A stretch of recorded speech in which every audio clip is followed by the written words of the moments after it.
नमस्कार। बीच बहस कार्यक्रम में आप सभी का स्वागत है। मैं हूं आपके साथ मोहम्मद अतीक।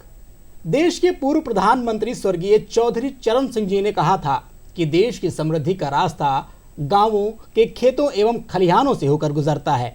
जी हां, आज चौधरी चरण सिंह जी की जन्म जयंती है, जिसके उपलक्ष्य में आज किसान दिवस मनाया जा रहा है। आप सभी को किसान दिवस की शुभकामनाएं। आज हम इस कार्यक्रम में बात करेंगे किसानों से जुड़े हुए मुद्दों और उनके सरोकारों की। हमारा देश आज नित नई नई ऊंचाइयों को छू रहा है। आज भारत का अंतरिक्ष कार्यक्रम विश्व के सफलतम कार्यक्रमों में शामिल है। भारतीय सेना विश्व की सबसे ताकतवर सेनाओं में सम्मिलित है। भारत की अर्थव्यवस्था विश्व की 5 सबसे मजबूत अर्थव्यवस्थाओं में से एक है। इन सभी के साथ भारत कृषि क्षेत्र में विकास में बेहतर कदम बढ़ा रहा है और किसान कल्याण में व्यापक प्रदर्शन कर रहा है। कृषि संबंधित सभी पहलुओं पर विस्तार से जानकारी देने के लिए हमारे साथ स्टूडियो में मौजूद हैं कृषि विशेषज्ञ डॉक्टर ओम प्रकाश गढ़वाल जी। सर, आपका हमारे इस कार्यक्रम में बहुत बहुत स्वागत है। नमस्कार। ओम प्रकाश सर, सबसे पहले तो मैं आपसे यही सवाल लेना चाहूँगा कि जो चीज़ें चल रही हैं, सबसे पहला सवाल यही है कि जो किसान दिवस मनाया जा रहा है, ये क्यों मनाया जा रहा है? देखिए, किसान दिवस मनाने का, चूँकि आपने जैसे चर्चा करी कि हमारे देश के पूर्व प्रधानमंत्री माननीय स्वर्गीय चौधरी चरण सिंह जी, उनका जन्म 23 दिसंबर को हुआ था और एक किसान परिवार में, बहुत ही साधारण परिवार में उनका जन्म हुआ और उन्होंने जन्म के बाद में बहुत सी संघर्ष के साथ अपना जीवन जीने के दौरान और प्रधानमंत्री तक के पद को उन्होंने सुशोभित किया और किसानों के लिए बहुत अच्छे कार्यक्रम किए। उन्होंने बहुत सारी योजनाएं संचालित करी और उनको किसानों का मसीहा कहा गया उस समय से ही। और उनको एक दूसरा, उनको सन ऑफ सॉइल के नाम से भी जानते हैं कि वो धरती पुत्र थे। तो उन्हीं की याद में हमारे देश में ये 23 दिसंबर को प्रतिवर्ष किसान दिवस के रूप में इसको मनाया जाता है, उनकी जयंती में उनको स्मरण करने के लिहाज से। बिल्कुल। ओम प्रकाश जी, अगर हम आपसे जानना चाहें कि चूंकि चौधरी चरण सिंह जी को किसान मसीहा कहा जाता था, तो अगर हम आपसे जानना चाहें कि उनकी स्मृति से जुड़ी हुई कुछ ऐसे कार्य हों जो उन्होंने किसानों के हित के लिए किए हों, तो उस पर आप कुछ प्रकाश डालें। देखिए, किसानों का, क्योंकि किसान का वैसे भी कहावत है कि किसान की स्थिति बहुत ज़्यादा अच्छी नहीं होती, क्योंकि वो बहुत ज़्यादा विपरीत परिस्थितियाँ जो होती है, एडवर्स कंडीशन होती है, उनके अंदर अपना जीवन जीता है। और किसान के साथ साथ जो खेती है वो भी बहुत रिस्की है। तो ऐसी रिस्क की जो फसल है, जो खेती है, उसमें उसको अच्छा मुनाफा कैसे मिले, उसको उसकी आय कैसे बढ़े, इन सब चीज़ों के लिए उन्होंने काफ़ी अच्छा योगदान दिया और उनको काफ़ी सारा जागरूक करने का कार्यक्रम भी उन्होंने कई सारे चलाए, जिससे कि जो नई तकनीकें हैं उनके बारे में लोग जुड़ सकें और अपना लाभ और अपना उत्पादन बढ़ा सकें। बिल्कुल। सर, हमारे देश के आर्थिक विकास में कृषि या कहें किसानों की क्या भूमिका है? देखिए, मैं अतीक भाई, आप जैसे कह रहे हैं कि हमारे देश में, मैं कहता हूँ कि किसान के लिए तो, कि मेरे देश के किसान तू है कितना महान, तेरे बच्चे भूखे रखकर भी तू देता सबको धान जी। सर्दी गर्मी वर्षा में तू मेहनत इतनी करता, सदा दान करने वाला तो कुछ न किससे लेता, त्याग भावना तेरे अंदर है इतनी बलवान, मेरे देश के किसान तो है कितना महान। तो मैं कहता हूँ साहब, हमारे देश का जो किसान है वो इतना महान है, इतना त्याग भावना उसके अंदर है। इन सब चीज़ों को मद्देनजर रखते हुए इतनी कड़ी मेहनत करता है, चाहे धूप हो, चाहे सर्दी हो, चाहे बारिश हो, उसके बावजूद वो सब कुछ अपने बच्चों तक को भी उस चीज़ से दूर रखते हुए और अच्छी पैदावार करके हम सब लोगों के लिए अन्न का उत्पादन करता है, सब्जी का उत्पादन करता है। तो हमारे लिए अन्न का एक तरह से अन्नदाता हुआ, भगवान हो गया, ईश्वर हो गया। तो किसान हमारे देश की मजबूती के अगर दृष्टिकोण से देखें तो सबसे इम्पोर्टेंट एक कड़ी है, ये बैकबोन ऑफ हमारा इकोनॉमी कह सकते हैं भारत की। अगर किसान, क्योंकि हमारे यहाँ देश में तकरीबन 60% के आसपास आज भी लोग खेती के प्रत्यक्ष और अप्रत्यक्ष व्यवसाय जुड़े हुए हैं, तो खेती हमारी मजबूत होगी तो डेफिनेटली हमारा देश अच्छा होगा, मतलब विकसित होगा और हम आगे बढ़ पाएंगे। बिल्कुल। सर, किसान हमारे लिए तो कितना कुछ करते हैं, सब कुछ कर रहे हैं, लेकिन अगर हम जानना चाहें कि सरकार या फिर हम लोग, सरकार उनके लिए क्या कुछ काम कर रही है, क्या योजनाएं चला रही, तो उस पर क्या कहना चाहेंगे सर? देखिए, सरकार बहुत सारी स्कीम्स, क्योंकि सरकार भी जानती है इस चीज़ को कि किसान, अगर हमारे देश के किसान मजबूत होंगे तो हमारा देश आगे बढ़ेगा, विकसित होगा। तो सरकार ने इनके कल्याण के लिए बहुत सारी योजनाएं संचालित कर रखी हैं। मैं आपको मसलन उदाहरण के तौर पर बताना चाहूँगा। जैसे किसान को सबसे बड़ी समस्या ये होती है कि उसकी फसल है, कभी पाला पड़ता है, कभी ज़्यादा बारिश होती है, कभी कम बारिश होती है, कभी सूखा पड़ता है, ऐसी स्थितियाँ होती हैं, उसकी वजह से फसल नुकसान में चली जाती है। कभी कभी स्थिति ये होती है फसल पकने के दौरान या पकने के बाद में उसको अच्छा उसका भंडारण नहीं कर सकता। कई बार क्या समस्या आती है, कीट व्याधि की समस्या आती है, बीमारी की व्याधि की समस्या आती है जी। और कभी कभी तो टिड्डी जैसे प्रकोप की भी अपन ने कहीं पिछले विगत कुछ सालों से देखा है। तो ऐसी बहुत सारी प्राकृतिक रूप से ऐसी विपदाएं आ जाती हैं किसान के ऊपर, तो खेती उसमें कहीं ना कहीं उसको नुकसान का सौदा सिद्ध होती है। तो भारत सरकार की तरफ से और अलग अलग राज्यों की मतलब जो सरकारें हैं, उन्होंने सबने अपने अपने स्तर पर बहुत सारी स्कीम, जैसे पहला एक उदाहरण देना चाहूँगा, फसल बीमा योजना। जी। तो प्रधानमंत्री फसल बीमा योजना, इस योजना का भी उद्देश्य यही है कि किसान को अगर फसल में कहीं ना कहीं नुकसान होता है किसी वजह से, प्राकृतिक आपदाओं से, तो उसको कुछ हद तक मुआवजे के रूप में या उसको एक आर्थिक रूप से सहायता के रूप में कुछ मिले, तो सभी किसान भाई फसल बीमा करवा करके उसका लाभ ले सकते हैं। बिल्कुल। ऐसे दूसरी जो योजना है जैसे मृदा स्वास्थ्य कार्ड है, तो मृदा स्वास्थ्य कार्ड ऐसी स्कीम है, क्योंकि हमारी मिट्टी है तो मिट्टी में बहुत सारे पोषक तत्व हैं। अब पोषक तत्वों की अगर कमी है तो फसल के अंदर वो कमी अगर दिखाएगा, मतलब आप मिट्टी के अंदर मान लीजिए उसमें पोषक तत्व की कमी है, नाइट्रोजन, फास्फोरस, पोटाश या दूसरे कुछ हैं जी, तो वो क्या पौधों के लिए बहुत आवश्यक है। अगर वो पोषक तत्व नहीं होंगे या किसी पोषक तत्व की कमी होगी तो हमारी जो फसल है उसकी पैदावार भी कम हो जाएगी, उत्पादकता घट जाएगी। तो हमारे जैसे प्रधानमंत्री जी ने इसको ज़्यादा अच्छा कैसे पोषक तत्व मिले या पोषक तत्वों के बारे में जानकारी कैसे मिले, तो मिट्टी की जांच हो। तो जैसे मिट्टी हमारा, जैसे हम लोग हमारी जांच करवाते हैं शरीर की, वैसे मिट्टी का जांच हो तो सॉइल हेल्थ कार्ड के नाम से स्कीम चलाई और इस स्कीम को मतलब राजस्थान के गंगानगर जिले से इसको प्रारंभ किया 2015 में, और तकरीबन 23.5 करोड़ मतलब मृदा स्वास्थ्य कार्ड अब तक सरकार की तरफ से किसानों को दे दिए गए, जिससे कि वो अपनी मिट्टी के बारे में जानकारी करके और अच्छी जो फसल है उसको लगा सकें। बिल्कुल सर, आज किसान दिवस है और हमने किसान दिवस के मौके पर कुछ किसानों से भी बात की, उन किसानों के कुछ सवाल भी हैं और उसके जवाब चाहते हैं, तो हम चलेंगे सीधे उनसे बात करेंगे, कुछ किसानों के जो सवाल हैं वो ले लेते हैं। जी, हमारे यहाँ मिट्टी की जांच कैसे करवाई जाए सर, बताइए। किसान अपनी आय दोगुनी कैसे कर सकते हैं? मेरा सवाल ये है कि जो किसान में क्रेडिट में जो लोन देते हैं वो 3 लाख तक की लिमिट है, तो ये लिमिट कम से कम 7 लाख तक पहुंचनी चाहिए। सर, जो पहला सवाल आया है वो है मिट्टी की जांच कैसे की जाए, ये पहले बताएं आप। हाँ देखिए, इसमें मिट्टी की जांच की अपन बात कर रहे थे अभी। मिट्टी की जांच करने के लिए इसमें क्या होता है कि जैसे एक खेत है, उस खेत के करीबन 25, 30, 40 जगह से अलग अलग जगह से रैंडमली उसमें कुछ मिट्टी का सैंपल लिया जाता है।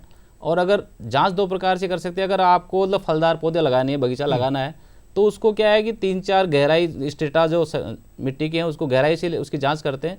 परंतु सामान्य फसलें जो होती हैं, हमारे जो खाद्यान्न है, दलहन है, तिलहन है, जो फसलें हैं, उनकी जांच करने के लिए तकरीबन ऊपर की जो 8-9 इंच की जो मिट्टी है उसका सैंपल लेकर के अलग अलग जगह से पूरे खेत में से सैंपल लेकर किसान भाई और उस तगारी में या कहीं भी किसी पात्र में इकट्ठा करके मिट्टी को और उसको मिक्स करते हैं। मिक्स करने के बाद में उसको लास्ट में डिवाइड करते करते आधा किलो जब रह जाए वो जी, उस समय उसको थैली में या किसी पैकेट में डाल करके उसके ऊपर अपना खसरा नंबर, किसान का नाम, गांव का नाम, इस टाइप से लिख करके वो जो अपना लेबोरेटरी है उसके अंदर किसान भाई भिजवा देते हैं और वहाँ उसकी जांच होती है कि उस मिट्टी के अंदर कौन से पोषक तत्वों की कमी है, कौन से पोषक तत्व कितनी मात्रा में है, मिट्टी की दशा खराब तो नहीं है, मिट्टी में लवणीयता और क्षारीयता तो नहीं है, सारी उसकी जांच हो जाती है। तो किसान भाई इस प्रकार से जांच करवा सकते हैं। और फिर भी कोई समस्या आया तो हमारे सभी जगह पूरे देश के अंदर कृषि विभाग की तरफ से और कृषि के जो इकाई जो नीचे ग्रामीण क्षेत्र में जो कार्यकर्ता होते हैं, कृषि कार्यकर्ता जी, उनसे भी आप संपर्क करके और अपनी मिट्टी की जांच करवा सकते हैं। बिल्कुल। सर, जो किसान भाई हमारे हैं वो कुछ लोन की इनकी रिक्वायरमेंट रहती है, वो चाहते हैं कि लोन उनको मिले, तो क्या लोन की प्रक्रिया क्या है हासिल करने की, और जो लोन की सीमा है वो क्या कुछ बढ़ाई जा सकती है, एक सवाल ये भी है। हाँ देखिए, इसमें क्या होता है किसान भाई, वैसे तो आजकल क्या है कि ये भी बहुत सारी स्कीम्स हैं, जैसे किसान क्रेडिट कार्ड है, KCC के नाम से किसानों को लोन दिया जाता है और इसमें क्या छोटे बड़े हर प्रकार के लोन हैं। तो किसान भाई अगर आपने किसी ने किसान क्रेडिट कार्ड बनवा रखा है, KCC बनवा रखा है, तो उसको तो ऑटोमेटिक ही क्या बैंक वाले उसका वो फसल का बीमा भी कर देते हैं जी, और उसको उसके अकॉर्डिंगली जितना आपकी ज़मीन है, आपके पास कितनी काश्त है, उसमें कितनी सिंचित है, कितनी असिंचित है, उसके हिसाब से वो पूरा लेखा जोखा करके और आपको लिमिट 1 लाख, 2 लाख, 3 लाख तक का जो भी लोन आपको उसमें दे होगा। पर कुछ किसान भाई ऐसे होते हैं कि वो कहाँ जाएं, कैसे करें, तो मैं उनसे एक ही सजेशन, उनका सुझाव देना चाहूँगा कि किसान भाई जो भी अपने जहाँ रहते हैं उसके आसपास में कोई भी मतलब अपना जो बैंक है, जो सरकारी बैंक है, राष्ट्रीयकृत जो बैंक है, उनमें आप जाकर संपर्क करें और वहाँ किसान क्रेडिट कार्ड के बारे में आप चर्चा करेंगे तो वो आपसे चर्चा करके आपका किसान क्रेडिट कार्ड बनवा देंगे।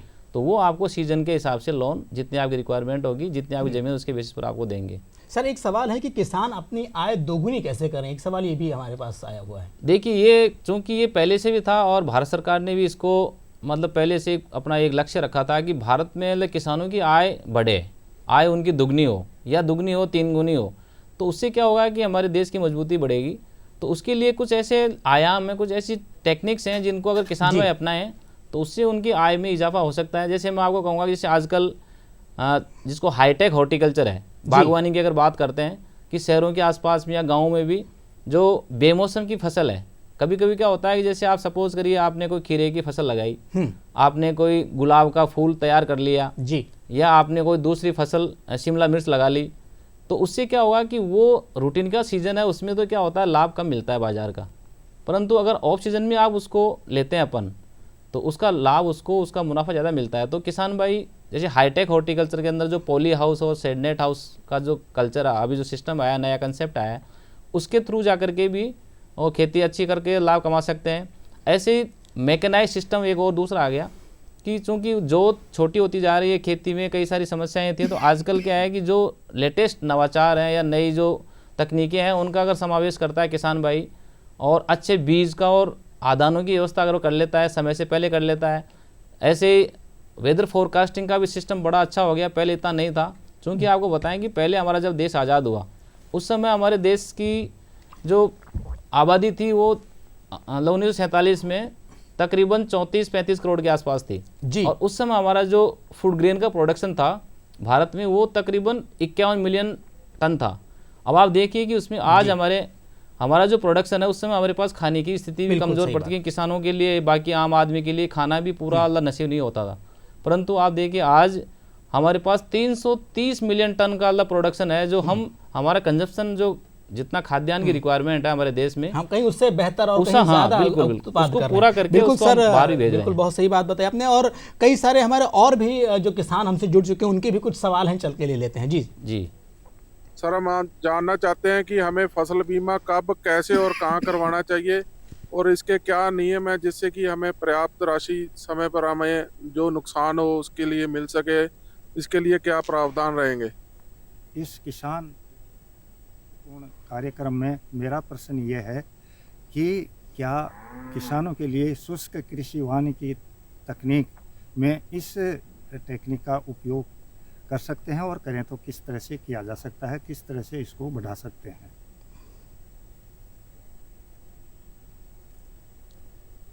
बिल्कुल, तो जिस तरीके से अभी सवाल हमने लिए बातचीत की, तो एक किसान का जो सवाल आया सर वो ये आया है कि जो किसान फसल बीमा योजना है वो उसकी प्रोसेस क्या है, क्या प्रक्रिया है उसको प्राप्त करने की, कहाँ जाए किसान और कैसे उसको हासिल कर सकते हैं? जैसे देखो अभी अपन ने पहले भी चर्चा करी थी, किसान बीमा अगर किसान भाई करवाना चाहता है तो इसमें एक तो क्या है कि जिन किसानों ने लोन ले रखा है उसके लिए अप्लाई कर रखा है बैंक में, तो उनका तो क्या है कि ऑटोमेटिक ही किसान का बीमा हो जाता है।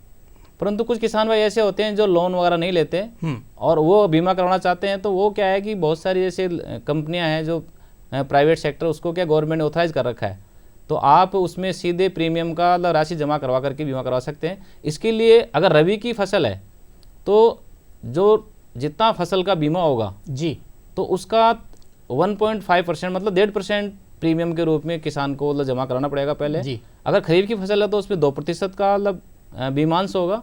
और अगर कॉमर्शियल फसल है, जैसे कोई बागवानी की फसल है या कोई जैसे कॉटन है, अपने कपास है, इस टाइप की फसल है, तो उसके लिए 5% जो बीमा राशि होगी उसका उसको जमा करना पड़ेगा प्रीमियम।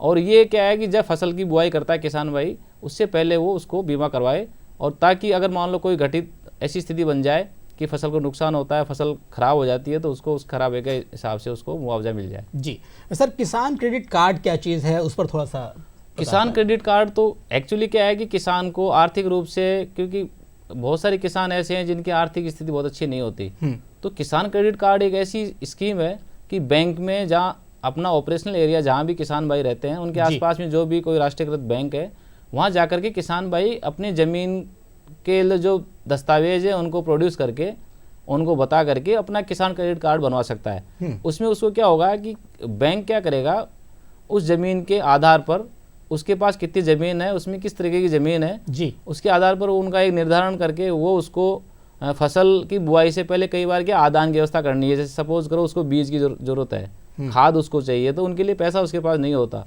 तो उसको क्या है कि किसान क्रेडिट जो स्कीम है, कार्ड बना करके देता है बैंक, तो उस कार्ड की बेसिस पर आपको क्या लोन मतलब आपको पैसा मिल जाएगा। सपोज करो आपको 1 लाख रुपए की जरूरत है, तो 1 लाख रुपए आपको बैंक की तरफ से मिल जाएगा, तो आप उस पैसे को आदान में खर्च करके, बीज खाद वगैरह दवाई के लिए रुपये खर्च करके, जब आपकी फसल पक जाए, फसल तैयार हो जाए, उसको बेच करके उसको वापस चुका दे। तो ये बहुत सामान्य प्रक्रिया है। तो किसान क्रेडिट कार्ड किसान बनवा करके लाभ ले सकते हैं। सर, तो हम लोग आधुनिक युग में प्रवेश कर चुके हैं, आधुनिकता का बड़ा दौर चल रहा है, तो किसानों को आधुनिक खेती के लिए कैसे प्रेरित करें सर?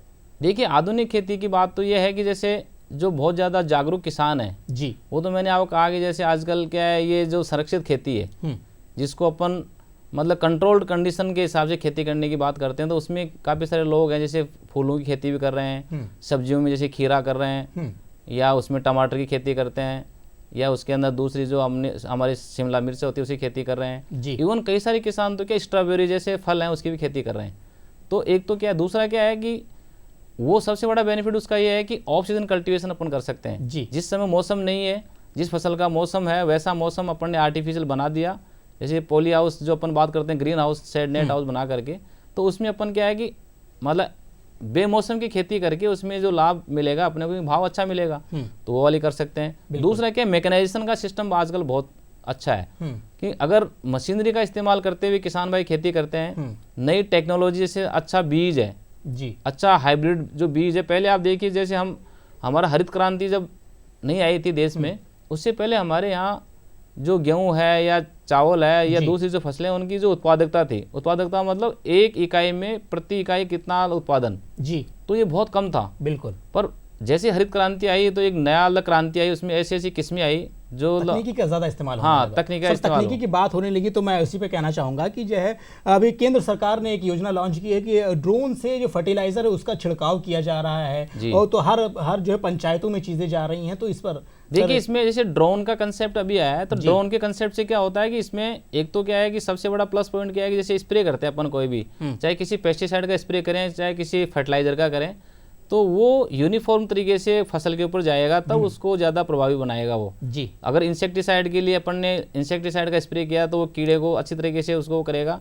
दूसरा क्या है कि इसमें माइक्रो ड्रॉपलेट्स की वजह से जी बहुत अच्छा उसको एफिकेसी बढ़ेगी। दूसरा क्या, टाइम उसको कम देना, बहुत कम समय में वो मिल जाएगा उसको जी बिल्कुल। तो ये है इसका सब। दूसरा क्या है, जैसे ड्रिप इरिगेशन सिस्टम है जी, माइक्रो इरिगेशन सिस्टम है, ये नई टेक्नोलॉजी आज की आज बिल्कुल, क्योंकि हमारे पास जैसे पानी कमी है तो कम पानी में हम ड्रिप सिस्टम लगा करके भी खेती कर सकते हैं बिल्कुल। सर, अभी हमने कुछ किसानों से बात की, उनके कुछ सवाल लिए, अब हम किसानों की कुछ जो उन्होंने अपनी प्रतिक्रिया जाहिर की है हम वो भी लेंगे जी।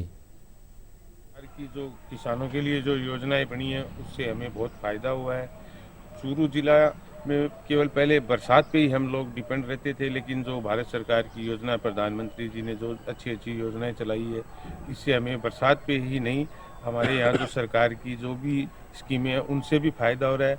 इससे किसानों को समृद्धि हो रही है, क्योंकि जो फसल अच्छी होगी तो बहुत ही समृद्धि होगी खेती के अंदर। इसलिए हम केंद्र सरकार ने जो योजना बनाई है उसका बहुत बहुत धन्यवाद। प्रधानमंत्री किसान सम्मान निधि योजना के तहत वर्तमान में 6,000 रुपये मिल रहे हैं, उनको बढ़ाकर 12,000 कर दिए गए हैं। अच्छी बात है। इसके तहत 12,000 रुपये से किसान अपनी DAP, यूरिया, अन्य बुआई के खर्चे, तेल, जो भी बीज वगैरह है उन सब की पूर्ति कर लेता है, और उनमें जो कमी होती है वो शेष अपने स्तर पर करता है। लेकिन हमारी स्वयं की ये है कि वो 12,000 से आगे बढ़ाए और बची हुई पूर्ति को भी पूरा करे, जो भी दवाई या जो भी किसान से संबंधित जो भी समस्या है उसको भी पूर्ति की जा सके। मैंने केंद्र सरकार और स्टेट गवर्नमेंट से जो कई प्रकार की योजनाएं हैं उनका बेनिफिट मैंने लिया है। जैसे मैंने NHB के द्वारा पॉली हाउस लगाया जो आपको पीछे नज़र आ रहा है, और NHM की स्टेट गवर्नमेंट के द्वारा भी मैंने एक पॉली हाउस लगाया है। साथ ही मैंने ड्रिप सिस्टम है, सोलर सिस्टम है, इन सब के ऊपर मैंने अनुदान लिया है, और अनुदान लेकर मैंने अपनी जो है इनकम जो है वो बढ़ाई है। और मेरी इनकम पहले 2016 के अंदर जब मैंने शुरुआत किया था तब मेरी इनकम काफ़ी कम थी, और आज मेरी इनकम है वो 5 से 10 गुना बढ़ गई है। हमारे किसान भाइयों ने केंद्र सरकार की जो कृषि योजनाएं हैं उनका लाभ लेते हुए कई सारे काम किए हैं जो अभी आपके सामने उन्होंने जाहिर की। और सर हम आपसे अब इस बात को और चर्चा को आगे बढ़ाएंगे और ये कहेंगे सर कि जिस तरीके से जो पशुपालन की जो होते हैं, जैसे आप डेयरी देख लीजिए, मत्स्य पालन हो गए या फिर भैंस पालन हो गया, ऐसे कई सारी योजनाएं होती हैं सर, उसका लाभ हमारे जो किसान भाई वो कैसे ले सकते हैं, उसका बताएं। हाँ देखिए, इसमें आपको बताएं कि एग्रीकल्चर मतलब कृषि और पशुपालन जी, ये दोनों एक दूसरे के पूरक हैं। अगर एग्रीकल्चर है, खेती है, तो पशुपालन उसके साथ अपने अच्छा बड़ा व्यवसाय है और ये सदियों से चला आ रहा है जी। क्योंकि खेती है तो उसमें फसल होगी तो उसमें चारा वगैरह होगा, अनाज होगा उसके, तो उसमें क्या पशुओं का पालन बहुत आसानी से किया जा सकता है। तो हमारे प्रदेश की अगर बात करते हैं राजस्थान की, तो हमारे यहाँ एग्रीकल्चर के साथ साथ पशुपालन का व्यवसाय बहुत ही ज़्यादा मजबूत है और आर्थिक दृष्टि से भी अगर देखा जाए तो इससे किसान को या पशुपालक जो भाई है उनको बहुत अच्छा लाभ मिल रहा है। तो हमारे यहाँ मतलब पशुपालन के अंतर्गत भैंस पालन है, गाय पालन है, कुक्कुट पालन, मुर्गी पालन है, इसके अलावा दूसरी जो बकरी पालन है, भेड़ पालन है और ऊँट जो हमारे राजस्थान का, तो इसको राज्य पशु भी घोषित किया है सरकार के द्वारा। तो ऊँट का भी संरक्षण और इसका भी पालन करके किसान भाई अच्छा लाभ कमा सकते हैं। और ये व्यवसाय खेती के साथ जुड़ा हुआ बहुत ही मजबूत और अच्छा व्यवसाय है। जो एडवर्स कंडीशन जो अपन देखते हैं कई बार क्या सूखा पड़ जाता है, हमारे प्रदेश की बात करते हैं, तो उस कंडीशन में बहुत कम रिसोर्सेज के अंदर हम पशुपालन करके भी अच्छा लाभ कमा सकते हैं। सर पशुपालन में क्या कुछ सरकार के द्वारा कुछ सब्सिडी योजनाएं भी हैं? हाँ देखिए, इसमें पशुपालन जो डिपार्टमेंट है उसकी तरफ से मतलब पूरे देश में अलग अलग जगह अलग अलग राज्य में अपने अपने हिसाब से भी सब्सिडी हैं। अब आप देखिए इसमें जैसे हमने बात करी कि फसल बीमा योजना, वैसे ही पशुओं का बीमा करने का भी एक प्रावधान है कि किसान भाई, अब आप देखिए अभी कुछ समय पहले क्या हुआ कि जैसे गाय की मौत होने के ऊपर लंपी जैसी बीमारी आ गई, जो पूरे देश के अलग अलग राज्यों के अंदर बीमारी आई जी, जिसमें कई सारे जो राज्य थे उसमें बहुत सारे पशुओं की मौत हुई और राजस्थान में भी लंपी बीमारी से काफ़ी सारी गायों की मौत हुई, या जो हमारा जो कैटल जो धन था उसका काफ़ी नुकसान हुआ। तो सरकार ने इसके लिए भी स्कीम चलाई कि साहब उसको एक मृत गाय के जो भी उसके पशुपालक भाई हैं उनको 40,000 रुपये के हिसाब से आर्थिक रूप से सहायता दी जाए। बिल्कुल ऐसे ही क्या ये जो मेडिसिन हैं पशुओं की, उसके लिए भी सरकारों की तरफ से निःशुल्क मेडिसिन की व्यवस्था कर रखी है कि ताकि उसको जो रिक्वायरमेंट है, जिस मेडिसिन की जो टीके हैं, वैक्सीन है, उनका भी निःशुल्क किसान भाइयों को या पशुपालक भाइयों को इसका लाभ मिले। जी जी बिल्कुल। तो इस तरीके से सर एक चीज़ जो बहुत बुनियादी सवाल है और वो समस्या भी है, उस समस्या का कई बार निवारण भी होता है। जो किसान होते हैं वो फसल होते हैं, फसल का सही समर्थन मूल्य नहीं मिल पाता, इसको लेकर अक्सर जो है सामने चीज़ें आती रहती है। तो उसके लिए क्या कुछ तैयारियां हैं? देखिए इसमें ऐसा तो समर्थन मूल्य की जहाँ तक बात है, क्योंकि समर्थन मूल्य हर फसल का तो नहीं हो पा रहा, पर जितने भी खाद्यान्न की जो फसलें हैं, तिलहन की जो फसलें हैं, बागवानी फसलों में अभी थोड़ा सा पूरी फसलों को अभी इसमें कवर नहीं किया, हो सकता है आने वाले टाइम में समय में ये भी कवर हो जाएंगे।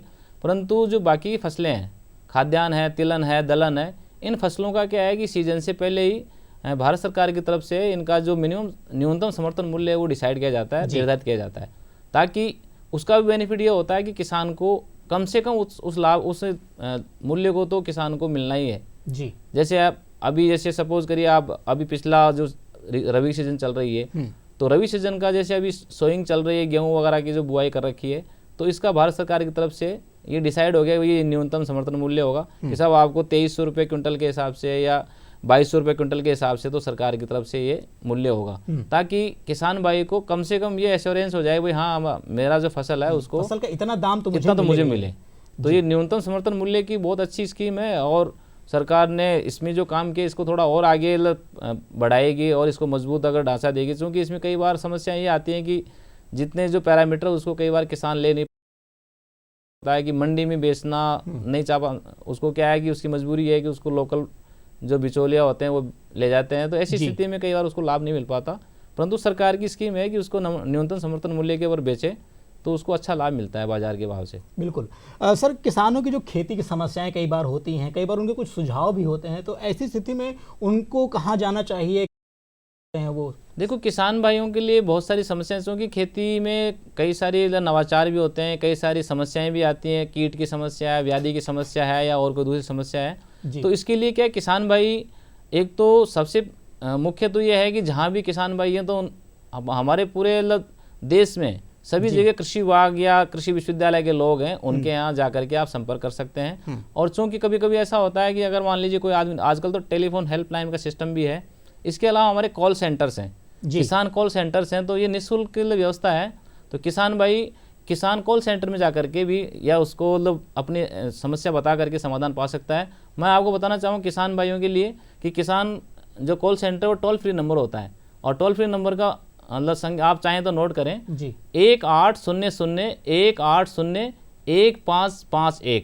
ये नंबर है, टोल फ्री नंबर है। अगर आपको कोई भी समस्या है, किसी प्रकार की फसल की जानकारी आपको चाहिए, कोई नवाचार की बात आप चाहते हैं सीखना, तो आप 24 आवर्स ये सुविधाएं उपलब्ध है। तो किसान भाई कॉल सेंटर पर कॉल करके भी ये समस्या का समाधान जान सकते हैं। बिल्कुल किसान भाइयों, हम एक बार पुनः आपसे कहेंगे कि आप कागज़ और कलम लेकर के ये नंबर नोट कर लें। ये टोल फ्री नंबर, इस पर किसी भी तरह का कोई भी शुल्क नहीं पड़ता है। नंबर जो है वो 1800-180-1551। ये नंबर पर आप कभी भी 24 घंटे कॉल कर सकते हैं और अपनी समस्याओं का समाधान ले सकते हैं। सर, चूंकि वक्त की कमी है, इसलिए हम आपसे एक आखिरी सवाल लेना चाहेंगे कि आज किसान दिवस के मौके पर आप हमारे किसान भाइयों को और जो ये प्रोग्राम देख रहे हैं उनको क्या संदेश देना चाहेंगे? देखिए, मैं अतीक भाई ये कहना चाहूँगा किसान भाइयों को, चूँकि मैंने पहले भी कहा किसानी और खेती ऐसा व्यवसाय है जिसमें बहुत रिस्क है जी, और कई बार के किसान को मुनाफा नहीं मिल पाता। तो किसान भाई थोड़ा सा जागरूक रहें। और चूँकि इतना सरकारों की तरफ से, चाहे भारत सरकार हो चाहे दूसरे राज्यों की जो सरकारें हैं, वो इतने सारे नवाचार आजकल कर रही हैं, उनके बारे में आप अपडेट रखें अपने आप को। अगर कोई समस्या आती है तो उसको समाधान पाने के लिए आप कॉल सेंटर पर कॉल करके पूछ सकते हैं। इसके अलावा जो नई तकनीकें हैं, जो नई टेक्नोलॉजी है, उनसे अगर आप जुड़ेंगे, उनको जानने का प्रयास करेंगे, उनके नज़दीक आएंगे, विशेषज्ञों से आप संपर्क करते रहेंगे, तो डेफिनेटली हमारी खेती में बदलाव आएगा, खेती के अंदर अच्छी पैदावार होगी, किसान को लाभ मिलेगा और किसान की आर्थिक रूप से मजबूती बढ़ेगी और अल्टीमेटली हमारे देश की मजबूती बढ़ेगी और हम सब लोग संपन्न होंगे। ओम प्रकाश जी, आपने हमारे दर्शकों को इतनी अच्छी जानकारी दी और खेती किसानी से जुड़े हुए ऐसे मुद्दे सामने रखे, उसके लिए आपका बहुत बहुत धन्यवाद। नमस्कार सर। तो दोस्तों, जिस तरीके से आपने देखा कि आज किसान दिवस है, किसान दिवस के मौके पर हम किसान से जुड़े हुए मुद्दों को लेकर के आए और आपकी जो समस्याएं हैं वो लेकर के आए। तो इसी के साथ मुझे दीजिए इजाज़त। जय जवान जय किसान।